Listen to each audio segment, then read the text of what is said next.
যারা এখনো বিচার পাননি, বারবার আদালতের দ্বারস্থ হয়েছেন, সিবিআই ইডির দ্বারস্থ হয়েছেন, সবার দ্বারস্থ হয়েছে, কার না হননি, সেই অভয়ার মা বর্তমানে বিধায়ক রত্না দেবনাথ এবং শেখর দেবনাথ, তারা আমাদের সঙ্গে আছেন।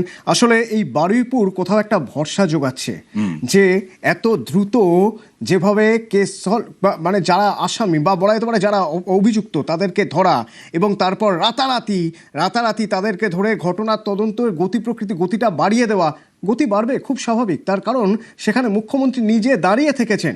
আমরা দেখেছি মুখ্যমন্ত্রী শুভেন্দু অধিকারীর কথা বলছো তো, মুখ্যমন্ত্রী আমি একটু রত্নাদির কাছে চলে যাই।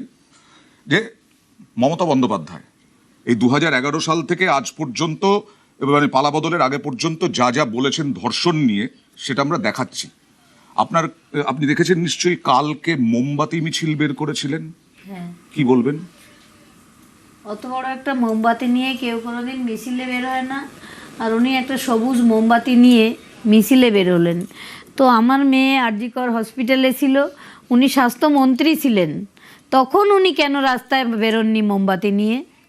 কেন আমার মেয়ের বিচার এতদিন আমি পাইনি? স্বাস্থ্যমন্ত্রী উনি, পুলিশ মন্ত্রীও উনি, আমাদের মুখ্যমন্ত্রীও উনি ছিলেন তখন।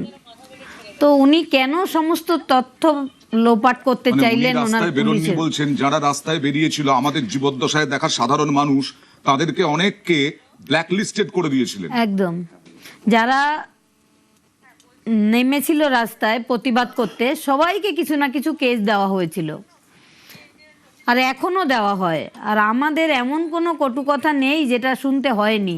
সমস্ত কটু কথাকে উপেক্ষা করে আমরা লড়াই করছি, কারণ মেয়েটা তো আমার ছিল। অনেক কষ্ট করে তাকে ডাক্তার তৈরি করেছিলাম, সে ভালো ডাক্তার হয়েছিল, সে মানুষের সেবা করতে ভালোবাসতো। এখন হঠাৎ রাতারাতি সে নির্যাতিতা হয়ে গেল। যেদিন সকালে ডিউটি বেরোলো সেদিনও আমি খাইয়ে দিলাম, রাত্রে 11:15 আমাকে ফোন করলো, তখন ওর খাবার হাতে, কত কথা হলো। তারপরে সেও যেমন জানতো না যে মায়ের সাথে আর কথা হবে না, আমিও তেমনি জানতাম না যে মেয়েটা আর আমার বাড়ি ফিরবে না।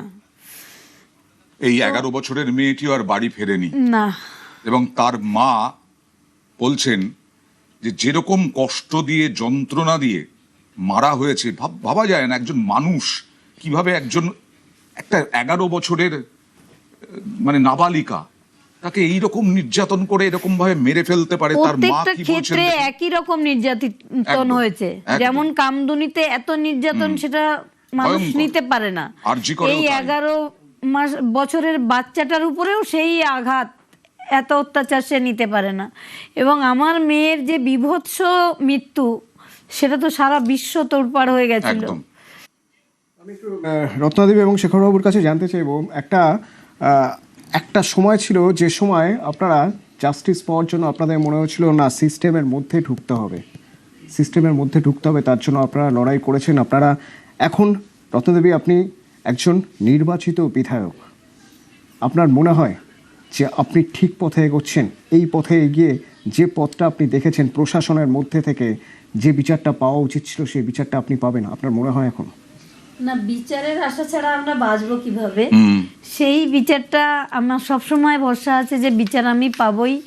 আমি মাননীয় সরকারের কাছেও অনুরোধ করি যে এরকম এই যে ঘটনাটা ঘটেছে বারুইপুরে, যেরকম তাকে অপরাধীকে শাস্তি দেওয়া হয়েছে, আমার মেয়ের ক্ষেত্রেও যেন দ্রুততার সঙ্গে এদের ধরা হয় এবং শাস্তি দেওয়া হয়। প্রত্যেক ক্ষেত্রে বলা হচ্ছে তথ্য প্রমাণ নষ্ট হয়েছে, এবং প্রাক্তন মুখ্যমন্ত্রী, তার স্বাস্থ্যমন্ত্রীও তিনি ছিলেন, পুলিশ মন্ত্রীও তিনি ছিলেন, তার পুলিশকে দিয়ে সমস্ত তথ্য প্রমাণ নষ্ট করেছেন। কিন্তু সিবিআই কখনো বলছে না যে আমি তথ্য প্রমাণ নষ্ট হয়ে গেছে বলে তদন্ত করতে পারছি না। সিবিআই বলছে এর বাইরে আর কেউ নেই। এই যে তথ্যটা, সাজানো তথ্য, যেমন মা বাবা হিসাবে আমরাও বিশ্বাস করি না যে একা আমার মেয়েকে এসে খুন করেছে, তেমনি সারা বিশ্বের মানুষও বিশ্বাস করে না যে একা সঞ্জয় রায় এসে খুন করেছে আমার মেয়েকে। মনে হয় না অনেকটা সময় চলে গেল, মানে অনেক তথ্য প্রমাণ নষ্ট হয়ে গেল? তো সব কিছুই পাওয়া যাবে, পুলিশকে এবং যারা তদন্তকারী সংস্থাকে আরও তৎপর হতে হবে। এবং প্রথম দিন যে ঘটনা ঘটেছিল, আমাদের মাননীয় মুখ্যমন্ত্রী মমতা ব্যানার্জি যদি এটাকে বিচার করার চিন্তাভাবনা করতেন, আজকে ওনাকে সবাই শ্রদ্ধা করতে, যেখানে ওনাকে সবাই অবহেলা করছে এবং বিভিন্ন রকমভাবে তাকে কটূক্তি শুনতে হচ্ছে, এবং যে ফলাফল তিনি পেয়েছেন, যে শাস্তি তিনি পেয়েছেন নির্বাচনে, জনগণ যে শাস্তি তাকে দিয়েছে, সে শাস্তি এই আরজিকর কাণ্ডের জন্যে অনেকটাই আরজিকর উপর নির্ভর করে ওনাকে শাস্তিটা দিয়েছে। মানুষ বীতশ্রদ্ধ হয়ে গেছে, বারবার একই ঘটনার পুনরাবৃত্তি হতে হতে মানুষ বিরক্ত হয়ে গিয়ে আজকে তাকে ক্ষমতাচ্যুত করেছে। শেখরবাবু, আপনি মেয়ের বাবা, আমরাও মেয়ের বাবা, বুঝি ভয়ঙ্কর ভয়ঙ্কর রকমের ভেঙে পড়ার বিষয়। কোথাও কি মনে হচ্ছে যে অভয়া বিচার পেল আজকে কিছুটা হলেও এই এনকাউন্টার বা এটা এই নয়, ধরনের? আমার মেয়ের বিচার পেতে গেলে যে সমস্ত অপরাধীরা, যেমন আমরা অনেকগুলো নাম বলেছি, যেমন মমতা ব্যানার্জি ভাইপো আবেশ ব্যানার্জি সরাসরিভাবে যুক্ত, তার জন্যে মমতা ব্যানার্জি ওকে বাঁচানোর জন্যেই এই সমস্ত যে পুলিশ প্রশাসনকে নিজের দলের কাজ হিসাবে ব্যবহার করে এবং অপরাধীদের আড়াল করার জন্য ব্যবহার করতেন আগেকার সরকারগুলো। 50 বছর ধরে এই ঘটনা ঘটে এসছে, যার ফলে এই যে বারুইপুরের ঘটনাটা পুলিশের কাছে যাওয়া সত্ত্বেও পুলিশ যে প্রথমে পদক্ষেপ নেয়নি, মুখ্যমন্ত্রীর তৎপরতার পরেই পদক্ষেপগুলো হয়েছে, এগুলোই হচ্ছে দুঃখজনক বিষয়। মানে মেদ ঝরেনি আর কি পুলিশ এখনো বোধহয়। না, পুলিশেরও এমন একটা জায়গা চরিত্র তৈরি করতে হবে যাতে পুলিশকে বুঝিয়ে দিতে হবে যে সমাজের আমি আমার স্তম্ভ, যে কেউ অপরাধ করলে আমি তাকে ছাড়বো না, তাহলে সমাজে অপরাধের সংখ্যা অবশ্যই কমবে। আর্টিকলের বিচার তখন দেওয়া হতো, তাহলে আজকে হয়তো এই 11 বছরের শিশুটা বেঁচে থাকতো। এরকম সাজা দিলে অপরাধী তো ভয় পেত, কিছু হলেও একটু তো ভয় পেত, তাহলে হয়তো 11 বছরের বাচ্চাটা আজকে বেঁচে থাকতো। আরও অনেকগুলো ঘটনা ঘটেছে, হয়তো ঘটতো না। কিন্তু প্রাক্তন মুখ্যমন্ত্রী তিনি সবসময় অপরাধীদের আড়াল করে রেখেছেন। অপরাধী আড়াল করা থেকে শুরু করে তার আমলে শিক্ষা নেই, স্বাস্থ্য নেই, কিচ্ছু নেই। সেই 2024 9ই আগস্ট আমার মেয়ে খুন হয়েছিল, তারপরে স্বাস্থ্য দপ্তরের যে বেআব্রু দশা বেরিয়ে এলো, প্রত্যেকটা মেডিকেল কলেজের যে থ্রেট কালচার বেরিয়ে এলো, আমি তো সেই থ্রেট কালচারের মূল শিকড়টা কত গভীরে সেটাও জানতে চাই। যেমন আমার মেয়ের বিচার চাই, তেমনি স্বাস্থ্য দপ্তরের উন্নতি। স্বাস্থ্য মানে যারা সরকারি মেডিকেল কলেজে বা হসপিটালে দেখাতে আসেন তারা সত্যিই খুব অভাবী। যাদের টাকা পয়সা আছে তারা কেউ সরকারি হসপিটালে আসে না, কিন্তু সেখানে ঝা চকচকে একটা দেওয়াল থাকে, ভেতরে কিছুই থাকে না। আমার মেয়ে ডাক্তার ছিল বলে এগুলো আমি অনেক কিছু জানি। আচ্ছা, এই বারুইপুরের ঘটনার পর আপনাদের কি ভরসা আরো বাড়ছে যে পুলিশ যদি ভরসা তো আমার সবসময় আছে, এটার পরে ভরসাটা একটু বেড়েছে। আর মুখ্যমন্ত্রীর উপর শ্রদ্ধাটাও বেড়েছে। আমি করজোড়ে মুখ্যমন্ত্রীকে প্রণাম জানাতে চাই। আমার মোদিজি আমার পানিহাটিতে গিয়ে আমার মাথায় হাত রেখেছিলেন, তখনই আমি ভেবেছিলাম যে এবার আমি বিচারটা অবশ্যই পাবো। আচ্ছা, এই যে মুখ্যমন্ত্রী শুভেন্দু অধিকারী সেদিন বারুইপুরে গিয়ে পুলিশদের থানায় গিয়ে বা এসপি অফিসে গিয়ে মিটিং করলেন তাদের সঙ্গে, আপনার তখন মনে হয়েছিল একবারও যে সেই সময়ে যদি তৎকালীন মুখ্যমন্ত্রী তিনি যদি এসে সামনে দাঁড়াতেন তাহলে হয়তো আরো দ্রুত একটা ব্যবস্থা নেওয়া হতো এবং সঠিক পথে তদন্ত এগোতো? অবশ্যই তিনি তো দাঁড়িয়েছিলেন আমাদের পাশে, দাঁড়িয়ে আমাদের আরো ব্যাপারটাকে চাপা দেওয়ার চেষ্টা করেছিলেন। উনি না ফোন করেছেন, ওনার সাথে কথা না বলে আমি ওই রক্তাক্ত মৃতদেহ মুখটা দেখতেও যেতে পারিনি। উনি এমনই একজন মানুষ, ওনার সঙ্গে কথা বলে তারপরে আমার মৃত মেয়ের ওই রক্তাক্ত মুখটা দেখতে যেতে হয়েছিল। ওনার অনুমতি ছাড়া আমরা পারিনি। কেন? আমরা তো বাবা মা।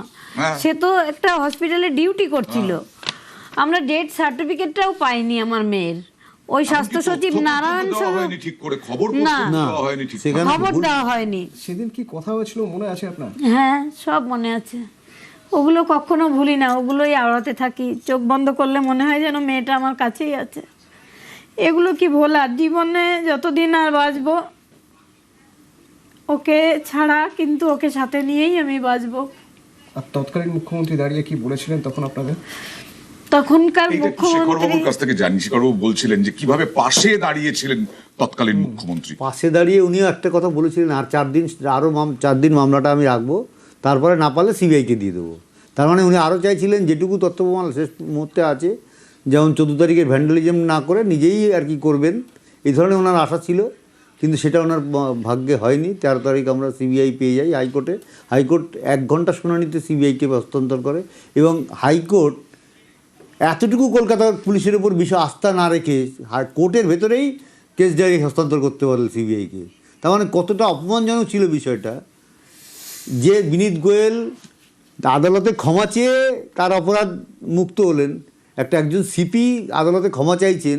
আমাদের পশ্চিমবঙ্গে সেটা কত লজ্জার, সেটা পশ্চিমবঙ্গের মানুষ নিশ্চয়ই বুঝতে পেরেছেন বলে এই সরকারকে তাড়িয়েছেন এই আজকে যারা থেকে যারা অপমানিত করেছেন। আন্দোলন করছিলেন, চিকিৎসক, ছাত্র চিকিৎসক, তাদেরও অতনু, ঠেট দিয়ে তাদেরকে ঘরে বসিয়ে মেরুদণ্ড দেওয়া নিয়ে হয়েছে। একজন সিপির কাছে যেতে হয়েছিল। এটাও তো কোনোদিন আমরা দেখিনি যে একজন সিপির সিপিআইকে কাছে সেই মেরুদণ্ড মেরুদণ্ড নিয়ে হাতে করে নিতেও হয়েছিল। হয়েছিল। এখানে সবাই ভরসা পাচ্ছেন, এখানে সবাই এনকাউন্টার বা এই যে বিচার চলছে, তদন্ত চলছে দ্রুত গতিতে, তাতে ভরসা পাচ্ছেন। তামান্নার মা